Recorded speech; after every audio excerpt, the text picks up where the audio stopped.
Assalamualaikum warahmatullahi wabarakatuh. Banyak sekali ajaran dan ilmu yang bisa didapatkan dalam agama Islam. Tentunya ilmu yang baik adalah ilmu yang bisa memberikan banyak manfaat untuk orang lain.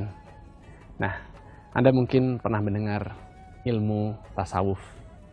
Ilmu yang dikatakan adalah mempelajari bagaimana kita bisa mensucikan jiwa, menjernihkan akhlak, membangun dohir dan batin, serta bagaimana bisa mencapai kebahagiaan yang abadi.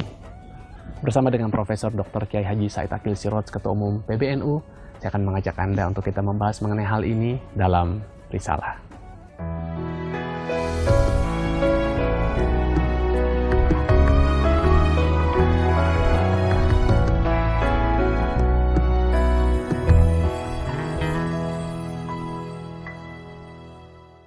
Assalamualaikum Pak Said. Waalaikumsalam warahmatullahi. Nah, ini sepertinya tema yang saya mau ajak Pak Said untuk kita diskusikan. Ini adalah memang spesialisasinya Pak Said. Bicara mengenai tasawuf. Kita sering mendengar kata itu, tapi saya kok coba cari di Al-Quran, saya nggak ketemu itu kata nama tasawuf itu.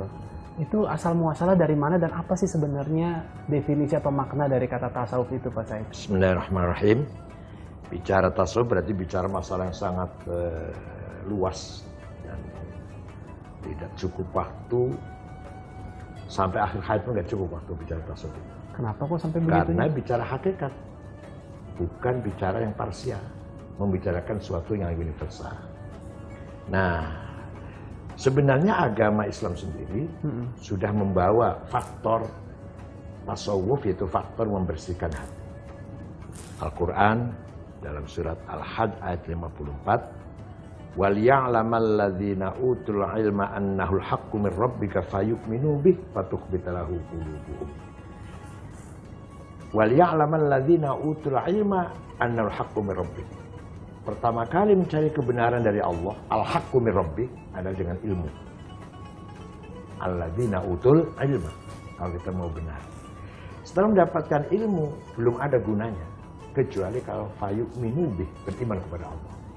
Artinya kita ini sudah berpendidikan, punya titel doktor, percuma itu kalau tidak beriman kepada Allah. Berilmu beriman pun masih tidak ada artinya kalau belum fatukhbita lahu qulubum, hati kita tunduk kepada Allah, bersih hati kita, mulia di mata Allah. Tapi kan tadi sudah beriman tadi ya. Apa? Tapi kan tadi katanya sudah beriman kepada Allah. Tapi kalau hati belum tunduk itu ya, belum. Lah iman kan ada kelasnya. Iman ada kelasnya. Kelasnya yang paling tinggi adalah kelas yang mukhbitin. Apa tuh artinya? Ya, orang yang hatinya mulia, hatinya ikhlas, selalu tulus. Bukan hanya sekedar iman dan ibadah, tapi juga hatinya tulus dan ikhlas. Jadi tasawuf itu adalah bagaimana kita mencapai puncaknya pangkat makom, dari bahasa tasawuf ini namanya makom, tingkatan. Maka tema-tema tasawuf itu beda dengan akhlak. Ini yang banyak orang tumpang tindih. Beda. Beda.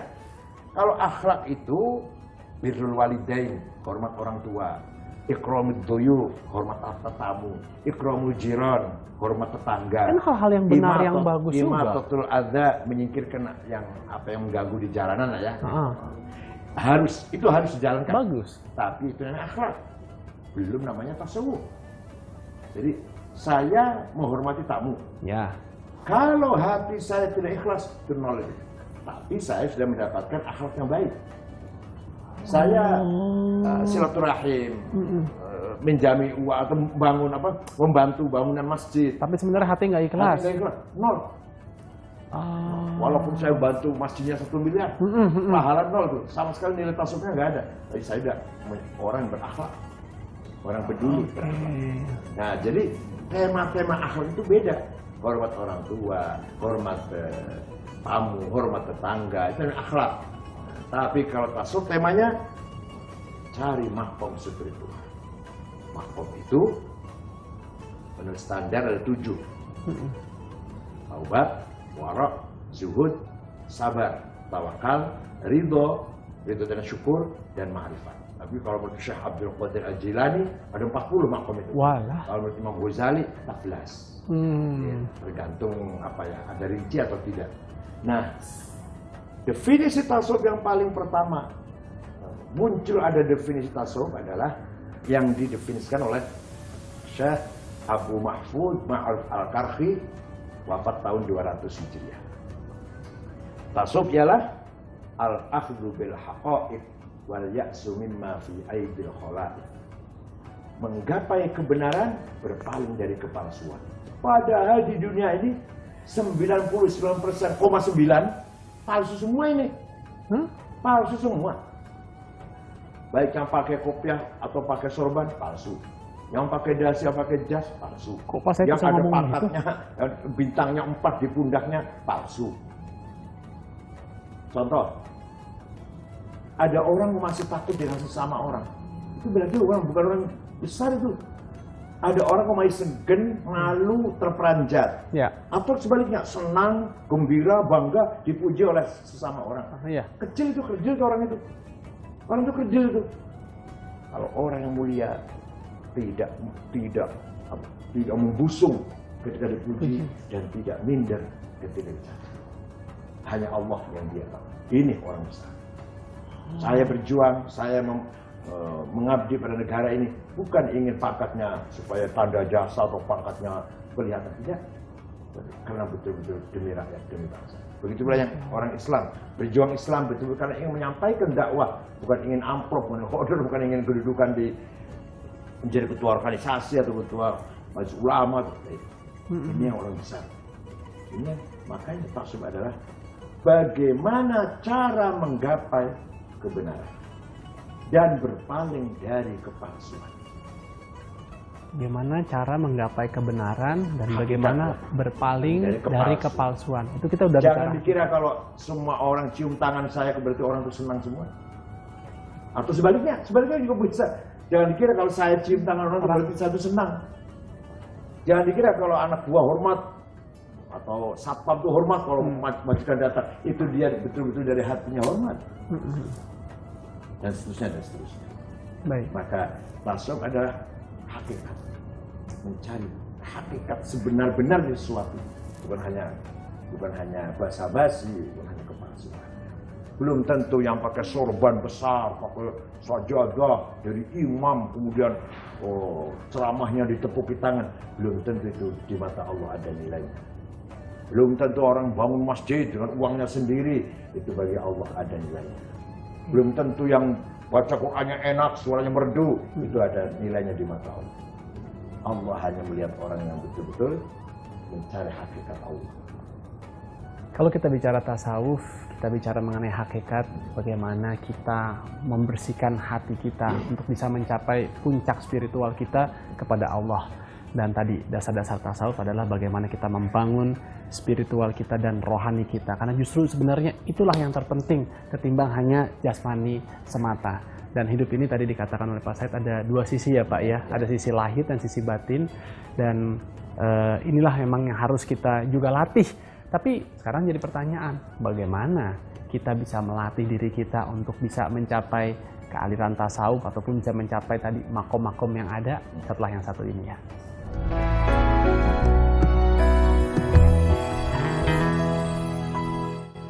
Oke, kita lanjutkan lagi Pak. Tadi kalau sudah kosong, nanti yang akan masuk berikutnya apa? Yang positif dong. Takabur kan negatif, ya. Dibuang. Udah. Nah, akan masuk kekosongan takabur akan diganti dengan tawadu, rendah. Rendah. Ini namanya kalau sudah masuk yang baik namanya tahalli. Proses dressing namanya. Tadi cleaning, second dressing. Itu paralel. Ini hilang, ini masuk, ini hilang, ini masuk. Tapi dijaga. Jangan sampai hilang, jangan sampai ini hilang lagi. Ini udah takabur udah hilang, masuk tawadhu. Suatu ketika takabur lagi. Ini merosot lagi, ini hilang lagi tawadhunya. Takabur masuk lagi. Misalkan saya hasud dengan orang, iri dengan orang, coba hilangkan pelan-pelan. Ya. Masa sebulan nggak bisa ngilangkan? Bisa. Hasud pada orang bisa. Ya. Tapi harus dijaga ini. Kalau udah hasudnya hilang, akan masuk ridho dan syukur. Kita hidup ini dengan ridho, syukur, karena kita nggak iri dengan apapun yang Allah berikan kepada teman kita, nggak ngiri, nggak apa. Benar. Saya ridho dengan apa yang telah diberikan. Itu hilang hasudnya, masuklah ridho dan syukur. Harus dijaga. Jangan-jangan bulan depan hasud lagi. Ini hilang lagi ridho syukurnya. Begitu. Nah, kejaganya gimana tuh Pak Said? Ya dijaga, jangan sampai kita hasud lagi. Jangan sampai kita terjerumus pada yang negatif lagi. Nanti takholi lagi nantinya. Sudah mulai tahali, takholi lagi. Artinya misalkan kita adawah, baghdha. Dengan orang selalu benci, dengan orang selalu memusuhi, bermusuhan. Apalagi sama Islam, apalagi. Sebenarnya dengan siapapun nggak boleh. Kalau ini hilang, adawah, baghdha, akan masuk mahabbah dan tumakninah. Mencintai sesama dan hati pun akan happy, akan enjoy. Nah ini harus dijaga terus-menerus. Jangan sampai sewaktu-waktu datang permusuhan, kebencian, ini hilang ini. Disitu malah disitulah kita membutuhkan latihan yang terus-menerus. Sudah menjadi hati yang bertaubat kepada Allah, selalu merasa salah, tidak pernah merasa sempurna, sedikit pun nggak pernah merasa sempurna. Walaupun saya hafal Quran, walaupun saya ketua umum PBNU, walaupun saya muridnya 10.000, walaupun saya pengikutnya jutaan, saya bukan orang sempurna, jauh dari kesempurnaan. Jadi kita harus menjaga, artinya kita nggak boleh merasa diri kita kayak soleh, paling soleh. Enggak boleh. Walaupun kita sepertinya, kita nggak ninggalin deh sholat 5 waktu. Kayaknya kita bantu orang juga, tetap kita nggak harus menjaga itu ya Pak? Namanya sum'ah, namanya ujub atau sum'ah. Itu namanya memuji dirinya sendiri. Itu sesuai dengan apa? Sesuai dengan hawa nafsu kan. Kita kan senang dapat pujian. Atau kita bangga, dan itu harus kasih X. Apapun yang disetujui oleh rasa kepuasan hawa nafsu kita, kasih X merah. Jangan diberi kesempatan. Kalau sudah tobatnya sempurna, akan meningkat. Ini masih proses cleaning, ini. Masih meningkat dalam tahap pertama ini masih akan meningkat kepada waro. Tahunya bahwa Anda ini sudah bertobat kepada Allah, ternyata hidup Anda berubah sekarang. Apa? Selektif sekali.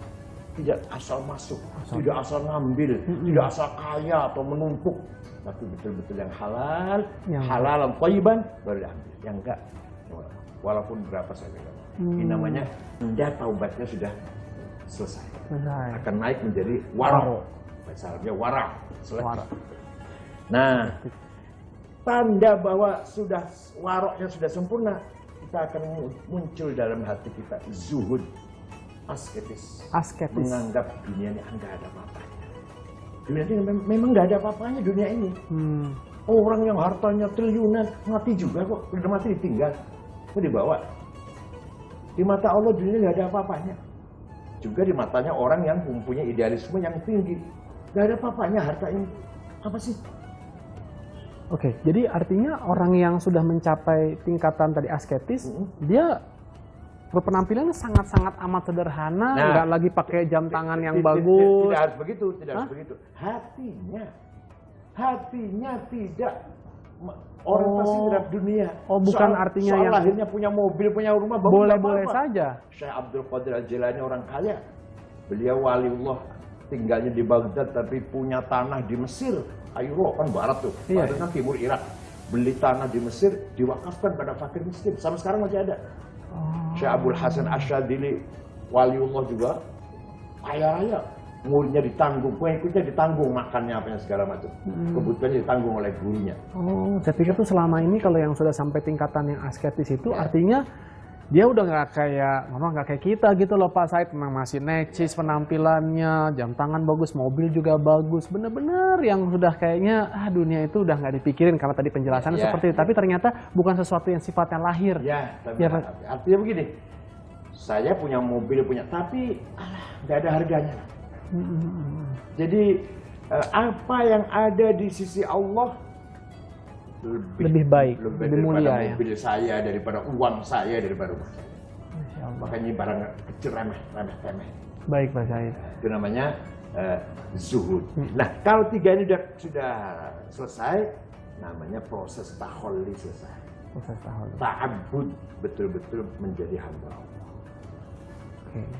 Jadi ada 3 fase tadi, kalau saya coba boleh mengingatkan sekali lagi. Yang pertama adalah fase kita taholi, kita bertobat, proses pembersihan gitu ya Pak. Terus kemudian masuk ke tahapan nanti yang berikutnya setelah pembersihan adalah tahali. Tahali, kemudian yang terakhir tajali. Wah tuh, coba Anda harus ingat-ingat, nanti kita akan bahas lagi seperti ini. Dan bagaimana kita harus tadi itu diingatkan untuk bisa menghilangkan sifat buruk kita. Kita tahu dalam hidupan ini iman aja naik turun, apalagi tadi sifat-sifat kita. Mungkin saat ini kita sudah berhasil, tapi terkadang kalau kita tidak menjaganya, kembali lagi. Nah inilah kita memang perlu untuk mengeksersis diri kita, terus melatih supaya kita bisa menghilangkan sifat-sifat yang tidak baik dan digantikan dengan sifat-sifat yang baik. Kita akan sambung lagi bicara mengenai tasawuf setelah yang satu ini.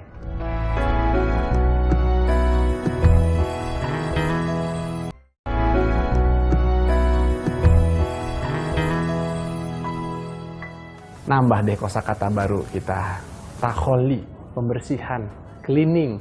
Nah, sekarang kita belajar nih dari Pak Said. Gimana cara kita untuk bisa mengaplikasikan takholi itu dalam keseharian kita? Nah, apa-apa saja atau mungkin bentuk amalan-amalan yang kita bisa lakukan, Pak? Kalau nggak salah saya pernah, tapi baru sudah lama saya pernah menyampaikan belajar takholi itu melalui tafakkur dan tadabbur. Berpikir, merenung kebesaran Allah yang luar biasa. Nggak usah merenung yang jauh-jauh alam di luar kita, diri kita sendiri. Lidah kau bisa merasakannya, telinga kau bisa mendengar, hidung kau bisa mencium, mata kau bisa melihat, membedakan warna-warna yang berbeda. Di situ ada kebesaran Allah yang luar biasa. Ketika kita tafakur seperti itu, bagi orang sufi itu udah lebih pahalanya lebih besar daripada sholat 100 rakaat sholat sunnah. Anda sholat sunnah 100 rakaat masih bagusan ini tafakur. Tapi kayaknya memang benar deh Pak, itu automatically kalau kita misalnya lagi pergi ke daerah puncak atau ke daerah pantai gitu, kita mengagumi, terus timbul rasa syukur dan kagum gitu kan. Ya Allah, luar biasa karya ciptaanmu ini, kan begitu ya. Mungkin ada bahasanya Indonesia aja gitu. Iya. Kalau bahasa Qur'annya kan Rabbana ma khalaqta hadza batila. Sungguh luar biasa, itu terjemah bebasnya lah. Sungguh luar biasa ciptaanmu ini. Pasti engkau ciptakan ini tidak sia-sia. Ada ghayah, ada tujuan yang sangat mulia bagimu. Nah, ini namanya dalam rangka mempertebal takarrub kita, ta'abbud kita. Saya betul-betul hamba yang hina, dina, yang nggak ada apa-apanya. Ilmu saya belum ada apa-apanya dengan ilmu Allah. Kemampuan, kekuasaan, nggak ada apa-apanya. Sampai wujud saya tidak ada apa-apanya dengan dibanding wujud Allah. Dibandingkan dengan satu titik air, dibanding laut pun kebesaran. Satu titik air itu kebesaran. Karena memang kita terlalu kecil. Satu titik air dibanding dengan air laut masih terlalu besar. Kalau wujud kita yang hanya 90 tahun, dibanding wujud Allah yang la awal wala akhir, gak ada awal gak ada akhirnya, bukan apa-apa dong. Nah, ketika kita merasa itu, berarti kita betul-betul ta'abbud menjadi hamba Allah yang hakiki. Tidak sedikit pun saya merasa besar, sombong sedikit. Nah, itu coba dilakukan renungan itu ketika malam, katakan tahajud 2 rakaat saja deh, kemudian merenung seperti itu. Kemudian tadabbur, tadi tafakur, sekarang tadabbur. Tadabbur fi rahmatillah. Kita harus optimis, Allah akan merahmati kita semua. Dosa kita yang banyak sebesar apapun, tidak mengurangi kebesaran Allah. Apa Allah akan kurang atau rugi kalau makhluknya dosa semua? Enggak. Allah akan semakin beruntung, laba besar kalau semuanya pada taat semua. Enggak. Sama sekali enggak mempengaruhi kebesaran Allah. Nah, artinya apapun yang kita lakukan, ya walaupun idealisme sangat minim, itu harus optimis bahwa itu nanti akan diterima oleh Allah. Itu yang akan diterima, dan itulah bekal kita menuju ta'abbud kepada Allah. Nah, namanya ini tadabbur. Jangan sampai suudzon dengan Allah. Saya ini, Tuhan ngampuni saya apa enggak ya? Tuhannya mengampuni dosa saya apa enggak? Itu namanya suudzon namanya. Dikira Tuhan bukan maha pengampun apa? Dikira seperti kamu apa, pendendam? Bukannya ukuran saya sendiri kan? Saya punya dosa banyak. Akhirnya Tuhan ngampuni enggak ya? Mau nggak ya ngampuni saya? Dikira seperti kamu kalau ada orang lain. Jangan mempertanyakan begitu. Jangan meragukan begitu.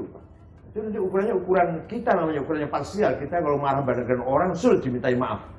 Kalau Tuhan tidak. Ghafur, Ghafar, Qabil taub, menerima taubat siapapun. Bahkan senang kalau lihat ada hambanya berdosa kemudian bertaubat. Apalagi di waktu malam. Yunadi, mantaba ilai. Kalau waktu malam Allah pun memanggil-manggil siapa yang bertobat kepada aku malam-malam sepertiga malam ini. Nah, itu yang tadabbur. Tafakkur, tadabbur, salah satu cara kita takhulli, membersihkan diri kita dari kotoran-kotoran.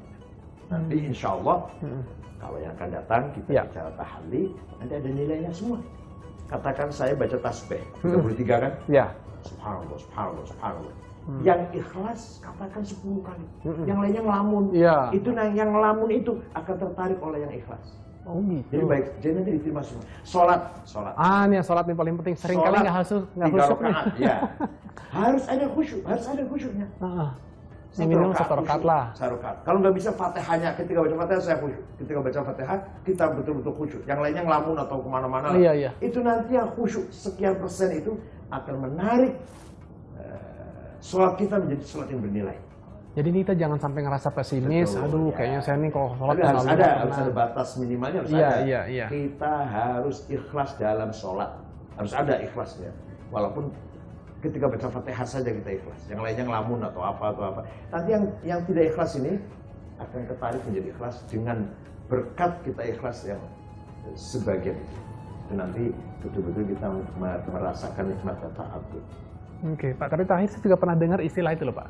Tadabbur alam. Orang sering. Tafakur, Pak. Sebenarnya tafakur alam. Kalau alam tafakur, kalau kepada Allah namanya tadabbur.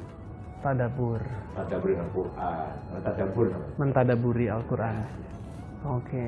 Wah, ini kayaknya kalau bicara mengenai tasawuf nggak cukup ya Pak Said ya untuk satu episode ini. Kayaknya kita harus bikin agenda-agenda. Ini baru seperberapa kira-kira nih Pak kita bahas Pak? Saya aja bisa paham gini 4 tahun. 4 tahun. Disertai saya tentang tasawuf 4 tahun. Oh. 2 tahun kuliah, 2 tahun menulis. Pak Said ada sempat bikin buku juga, dipublikasikan juga Pak? Belum saya terjemahkan. Yang terjemahkan bahasa Arabnya namanya Allah wasilatu bil alam fit tasawuf. Bagaimana memahami hubungan Allah dan alam semesta perspektif tasawuf. Waduh, ini panjang nih ceritanya ya. Bagaimana kita di sini bisa memaknai tasawuf yang sebenarnya tidak hanya sekedar membersihkan jiwa, tapi ini juga ada hal-hal yang perlu kita perhatikan di sini. Ini masih sebagian kecil. Saya yakin ini akan menjadi satu kehausan buat kita untuk terus belajar. Jadi makanya siapkan diri kita, siapkan agenda di minggu depan untuk tetap setia untuk menyaksikan acara Risalah karena kita akan masih membahas mengenai tema tentang tasawuf masih bersama dengan Pak Said Akil Siraj. Tapi semoga sampai saat ini bisa memberikan manfaat buat kita. Kita jumpa lagi di episode mendatang dalam Risalah Informasi Islami Jiwa Muslimin Sejati. Wassalamualaikum warahmatullahi wabarakatuh.